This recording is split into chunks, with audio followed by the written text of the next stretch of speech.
사도행전 3장 11절부터 26절입니다. 시작. 나은 사람이 베드로와 요한을 붙잡으니 모든 백성이 크게 놀라며 달려나가 솔로몬의 행각이라 칭하는 행각에 모이거늘 베드로가 이것을 보고 백성에게 말하되 이스라엘 사람들아 이 일을 왜 기이히 여기느냐. 우리 개인의 권능과 경건으로 이 사람을 걷게 한 것처럼 왜 우리를 주목하느냐. 아브라함과 이삭과 야곱의 하나님 곧 우리 조상의 하나님이 그 종 예수를 영화롭게 하셨느니라.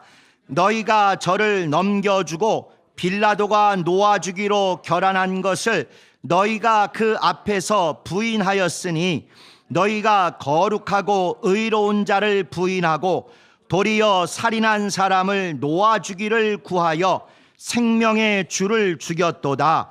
그러나 하나님이 죽은 자 가운데서 살리셨으니 우리가 이 일의 증인이로다. 그 이름을 믿음으로 그 이름이 너희 보고 아는 이 성하게 하였나니 예수로 말미암아 난 믿음이 너희 모든 사람 앞에서 이같이 완전히 낫게 하였느니라. 형제들아 너희가 알지 못하여서 그리하였으며 너희 관원들도 그리한 줄 아노라.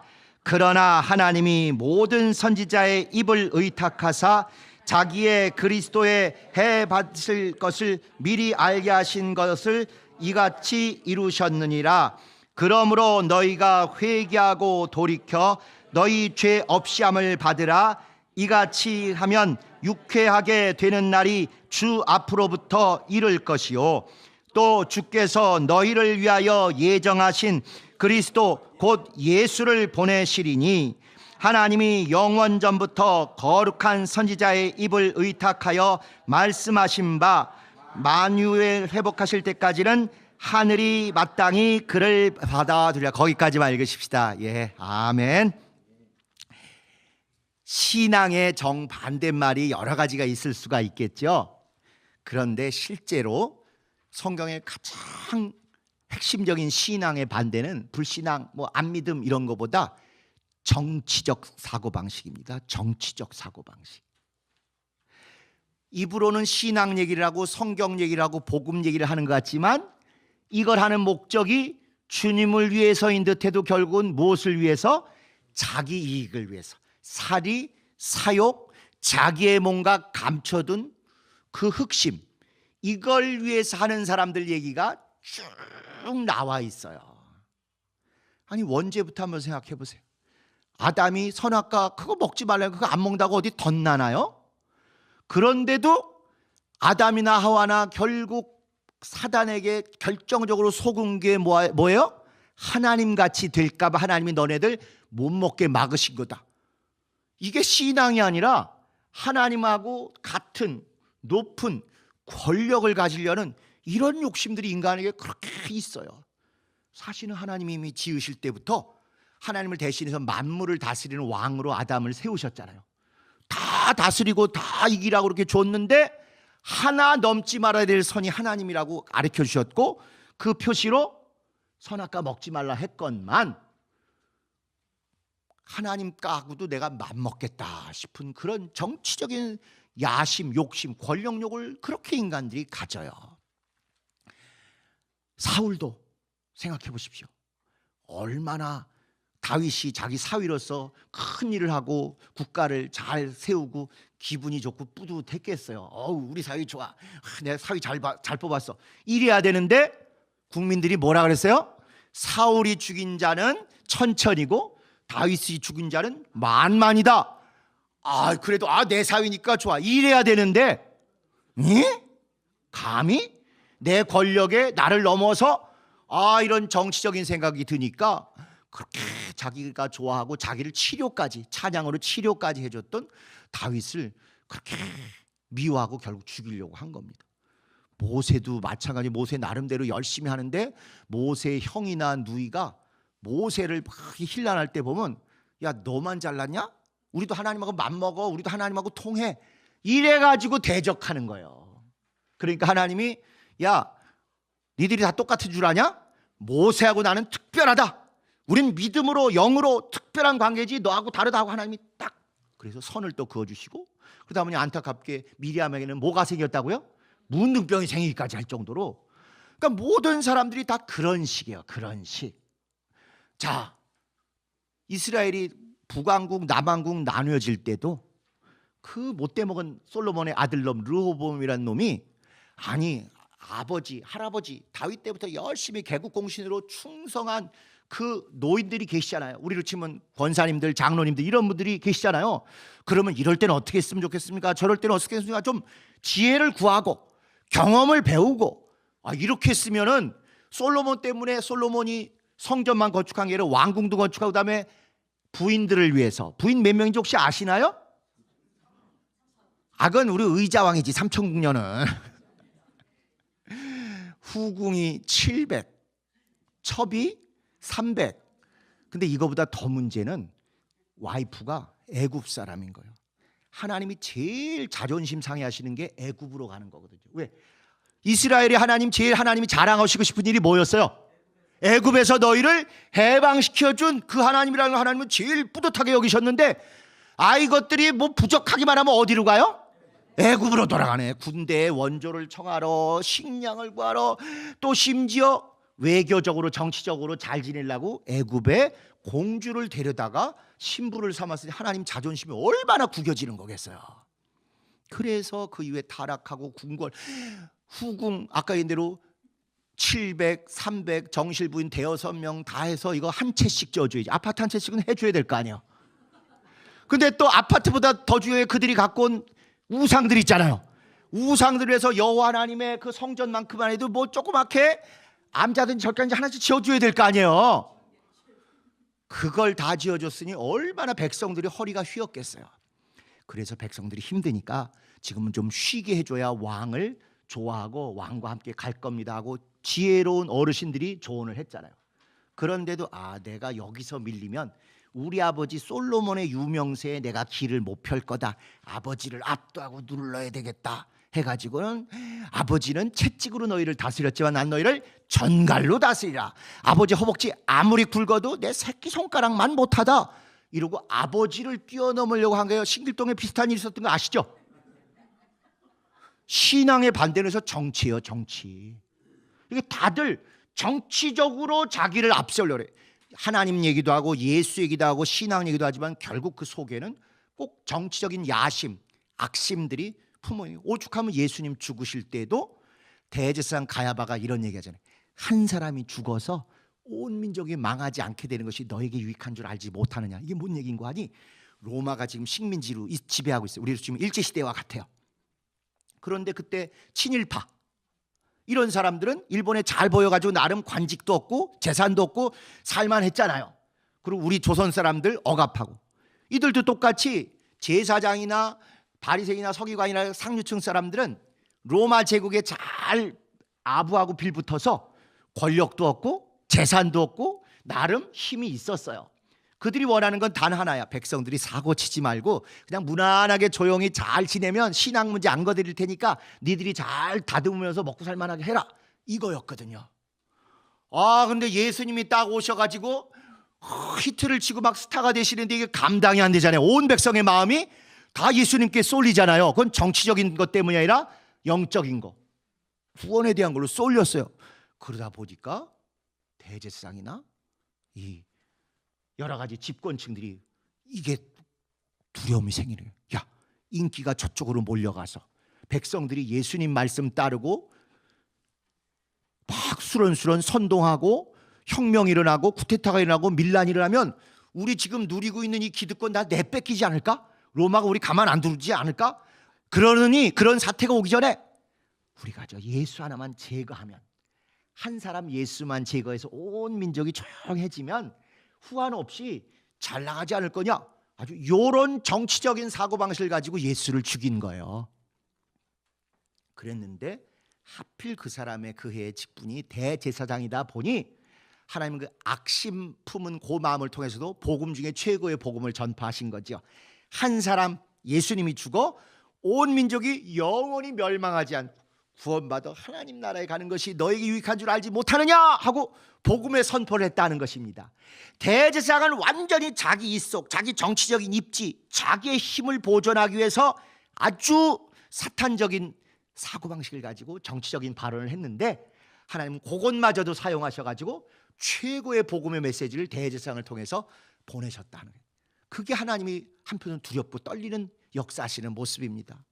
가룟 유다가 돈 욕심으로 예수 어떻게든지 팔아서 남기고 돈 빼돌려 생각하는데 그 악심, 욕심을 사용해서 결국 예수를 죽는 길로 보내시고 예수의 죽음으로 말미암아 우리 모두를 구원하신 그 하나님의 오묘하신 역사가 계속 이런 식으로 신앙에 반대해서 악심, 사심, 욕심, 탐심, 정치적인 계산을 하는 사람들에 의해서 겉으로는 이루어지고 속으로는 하나님의 뜻대로 이루어지는 그런 모습입니다. 그래서 오늘 읽은 우리 내용도 결국은 뭐냐면요, 이 베드로가 설교를 하는데 요놈들의 정치적인 야심을 다 꿰뚫어 본 거예요. 이 사람들은 지금 명절이라 전 세계 흩어져 있던 이스라엘 사람들이 다 모였어요. 근데 거기서 자기들이 예수 죽였다 그러면 문제 될 것 같으니까 빌라도가 죽였다고 계속 얘기해요. 빌라도가 죽였다고, 자기들이 안 죽였다고. 저는 이 원리를 너무너무 어려서부터 체험했다니까요. 제 여동생 하나 딱 연년생으로 있는데 여동생이 이렇게 자꾸 괴롭히고 때리고 이러니까 또 냥냥 하잖아요. 그럼 또 엄마가 가지고 또 혼내시잖아요. 몇 번 걷고 나니까 이거 이렇게 자꾸 때리면 안 되겠다 싶다가 어느 날 아이디어가 떠올라가지고 여동생의 양 팔을 딱 붙은 다음에 자기 손으로 자기 머리를 때리기 이렇게 했어. 아프다 그러면서 막 울더라. 그러니까 엄마가 또 들으시고 막 와서 너 또 여동생 때리냐면서 내가 안 때렸다고, 지가 때렸다고. 지금 생각하면 참 못된 놈이구나. 그때 다시는 이제 누구를 통해서 그런 일은 절대 안 하고 곤란하고 어려운 일에서 제가 직접 나서서 한다. 이제 그런 나름대로 인생의 깨달음을 때 깨닫긴 했습니다. 근데 요놈들이 그런 게, 유대인들이 예수 죽인 거 알려지고 그러면 자기들이 곤란하니까 꼭 누가 죽였다 그런다고요? 베드로가, 아니죠, 빌라도가. 그런데 베드로는 그 내막을 꿰뚫어 보고 딱 하는 거야. 그냥 하나님이라고 해도 될 텐데 유대인들이 제일 중요히 여기는 하나님의 이름, 너희 조상 아브라함과 이삭과 야곱의 하나님이 예수님을 보내셨다. 그런데 너희들이 죽였다.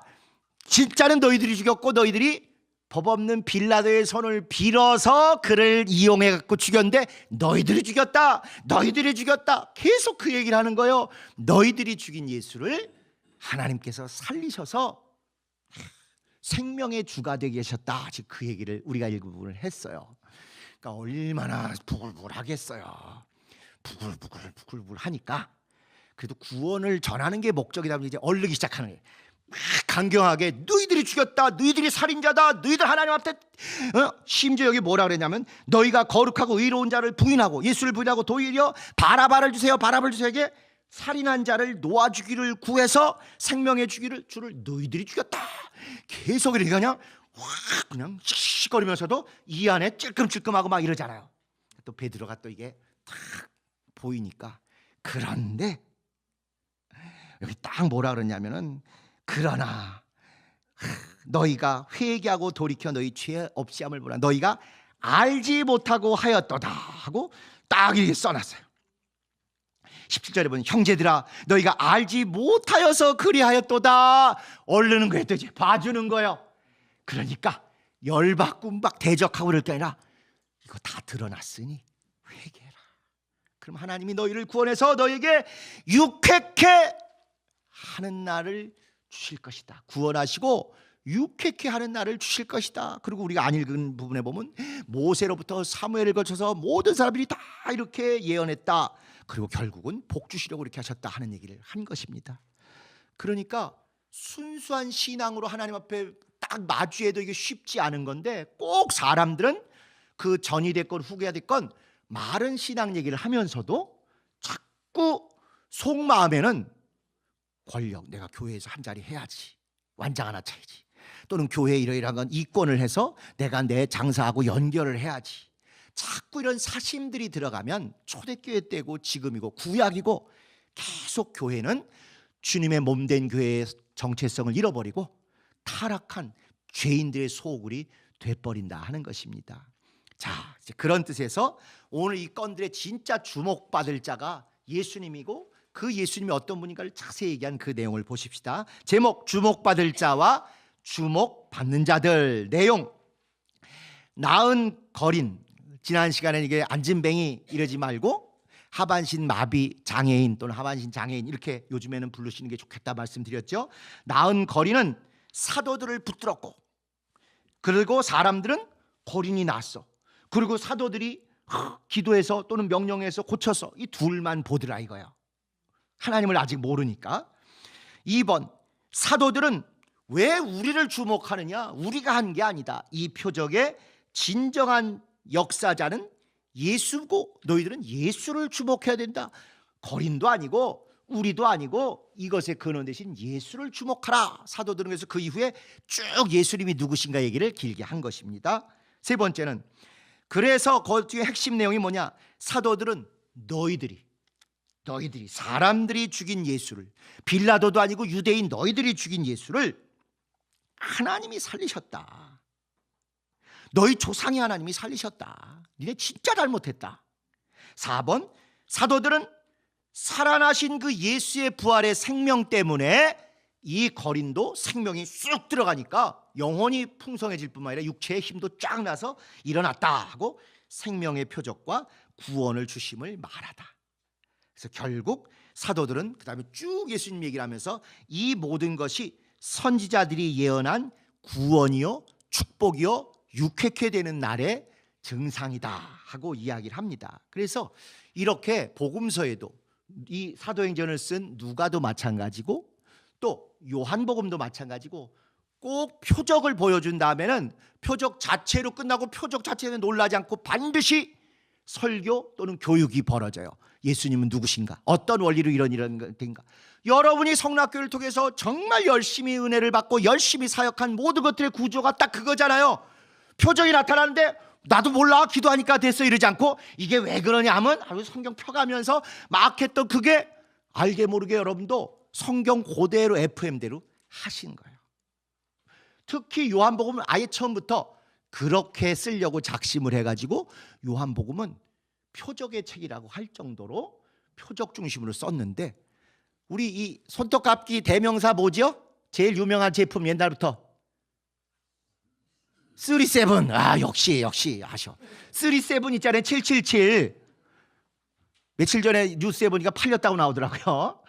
근데 어쨌거나 777 요한복음은 777 복음서예요. 37 복음서예요. 7절기마다 각 절기마다 예수님이 나타나서 꼭 깜짝 놀랄 만한 표적을 보여주셨어요.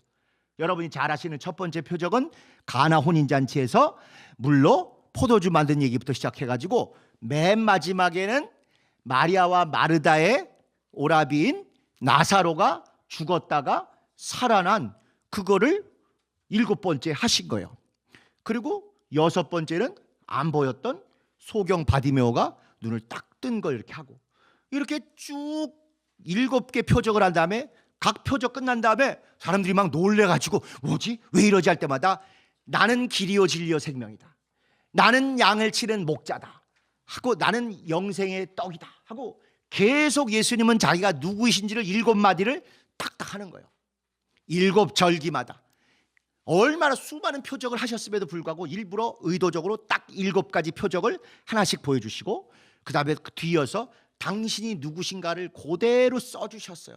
우리가 복음이 되려면 자꾸 이런 것들이 몸에 배야 돼요. 지금까지 우리 성도님들이 너무너무 이렇게 진짜 모르고 어쩌다 기도해보니 됐다가 아니라 이건 이렇게 해서 이런 표적이 나타나야 합당하다 얘기했고 나타났고 그 다음에 이러이러한 이치가 이렇게 해서 너도 할 수 있고 앞으로 이런 신앙이 잘해야 된다 말씀하신 게 딱 그 복음서들의 원리입니다.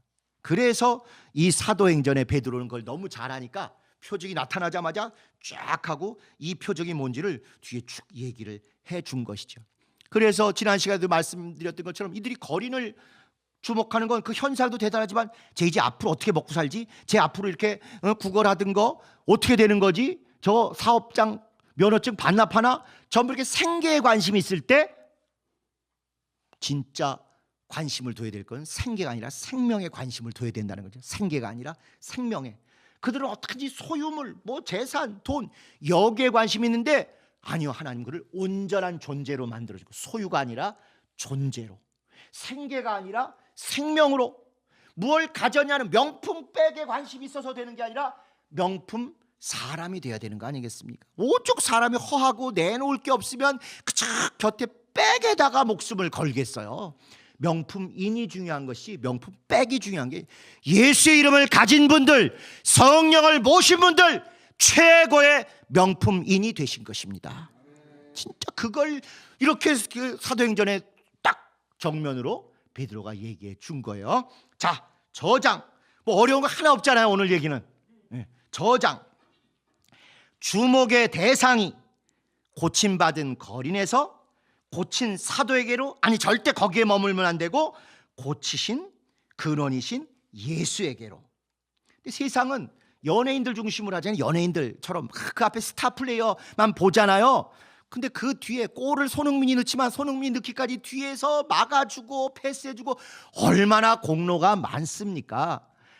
저는 제일 골 보기 싫었던 사람 중에 하나가 누구냐면, 그 영화나 연예인들 연말에 시상식 나와가지고 그냥 감사합니다 하고 들어갔는데 우리 기획사 대표님, 또 무슨 매니저님, 뭐 또 무슨 실장님, 아유 2박 3일간 얘기하잖아요. 너무 뭐 저렇게 하나.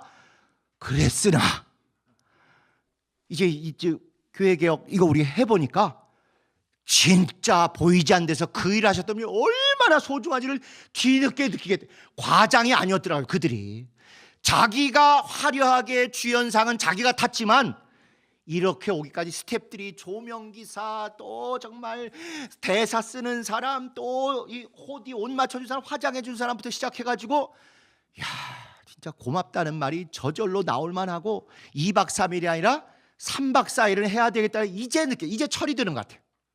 그런데 이제 이런 사도행전을 보면서 우리는 예수를 드러내야 된다 막 이렇게 얘기하면 사람들은 또 다 있고 무조건 주님이 하셨다 그렇게 하면 한다 이거 아니요.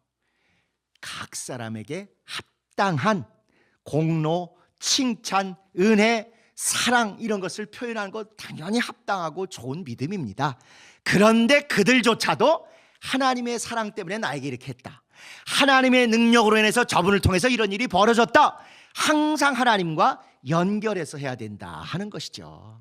정말 우리 한국 사회는 1등만 기억하는 더러운 세상 뭐 이런 얘기 들어보셨죠? 진짜 우리가 후진국에서 중진국 넘어가면서 선진국을 갈 때 제일 극복해야 될 게 눈앞에 보이는 스타 플레이어만 각광받는 거, 주연 하나만 주목하는 거, 그걸 해서 애쓰고 수고한 99명의 스태프들, 이런 사람들의 공로와 고마움을 잊어버리면 이건 절대 선진국이 아닙니다. 1등만 생각하는 더러운 세상. 교회는 그게 하고는 정반대죠.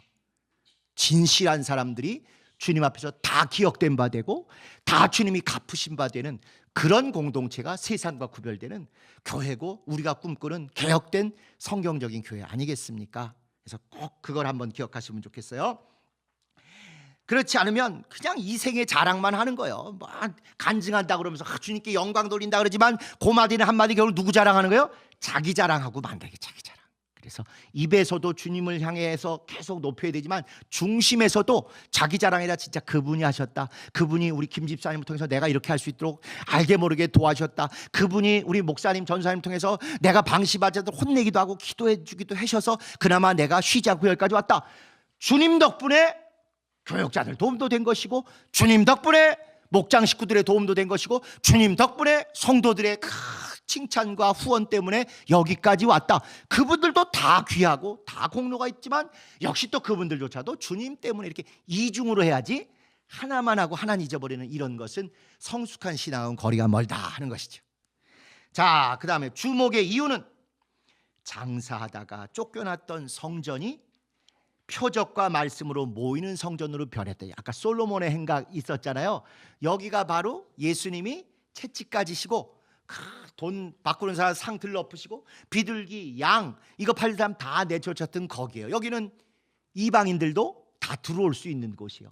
그러니까 좋은 뜻으로 시작한 재물을, 깨끗한 재물을 바치고 깨끗한 성전세를 내는 돈이 필요하다 하고 시작했던 그건데, 그걸 장사로 삼아서 2배를 받고 또 거기에 끼워 팔기를 하고, 이런 식의 못된 일들에서 주님이 다 그 사심을 갖고 돈 욕심 있던 사람을 내쫓았던 곳이 솔로몬 행각과 그 공간입니다.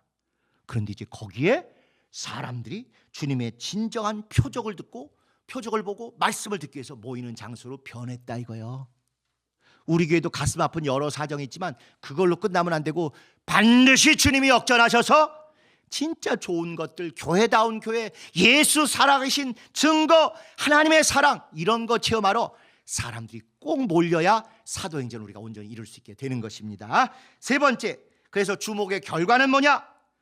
거린 개인이 건강하고 유쾌케 된 것뿐만 아니라 모든 자들이 구원과 축복으로 더 확장되는 본격적인 출발이 됐어요. 이제는 재물이나 제사가 아니라 은과 금 내게 없어도 내게 있는 것 내게 주노니 예수 이름으로 유쾌케 되는 복음과 구원과 표적과 기사가 계속 퍼져나게 됐다 하는 것입니다.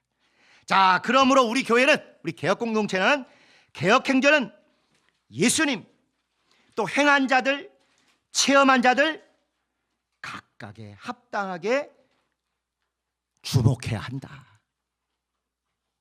과거에 어떤 설교자처럼 내가 다 했다고, 이건 저주받아 마땅한, 정말 하나님이 가장 가증스럽게 얘기하는 나쁜 모습입니다. 성도들이, 교인들이, 특별히 새벽 기도부터 온 교회를 지켰던 나이 드신 권사님들이, 또 정말 식구들 밥 먹이고 열심히 그들이 신앙생활하게 서포트해 주신 우리 어머니들, 또 꾸준히라도 먼저 나와서 교회를 지키고 했던 장로님들, 안수집사님들, 집사님들, 또 본당에서 안 보였지만 지하에서 주차하고 예배 인도하고 아이들 가르쳤던 교사들, 수많은 분들, 또 뭐 응답 잘 받았다고 기뻐하는 사람 뒤에 그들을 위해서 내 문제가 아닌데도 내 문제처럼 열심히 기도한, 중보기도하는 모든 팀들, 이런 분들 덕분에 오늘 주님께 영광을 드리게 됐습니다. 이렇게 해야죠. 그래서 모든 것에 가장 좋은 자리는, 자꾸 한국교회가 정말 타락의 극성이 제일 좋은 자리에 목사 앉히는 그 버릇이 안 없어지면 절대로 예수님의 교회 못 따라갑니다. 가장 좋은 자리, 가장 우선되는 곳에 그 교회에서 가장 열심히 진실하게 보이지 않아서 헌신했던 분들을 알아서 그 주님의 눈을 인식하고 그분들을 모셔서 인정받고 박수하고 함께 은혜 나누고, 우리도 이렇게 살고 그 어머니 아버지의 그렇게 인정받는 걸 본 자녀들이 난 이 교회를 떠나지 않는다. 이 교회는 정말 세상과 달리 세상 지식이나 신분이나 어깨 힘주는 것이 아니라 진심과 중심을 보고 대우하고 인정하는 진짜 교회다. 이런 마음을 가져야 우리 자녀들이, 손자들이, 증손자들이 교회를 떠나서 계속 그 교회를 지키게 됩니다. 절대 최고로 중요한 자는 목사 자리가 아니라 정말 주님께 갈 준비를 끝까지 하고 계시는 권사님들, 장로님들, 집사님들, 교사들, 이런 분들이, 그런 분들의 자리임을 우리가 절대 잊으시면 안 됩니다.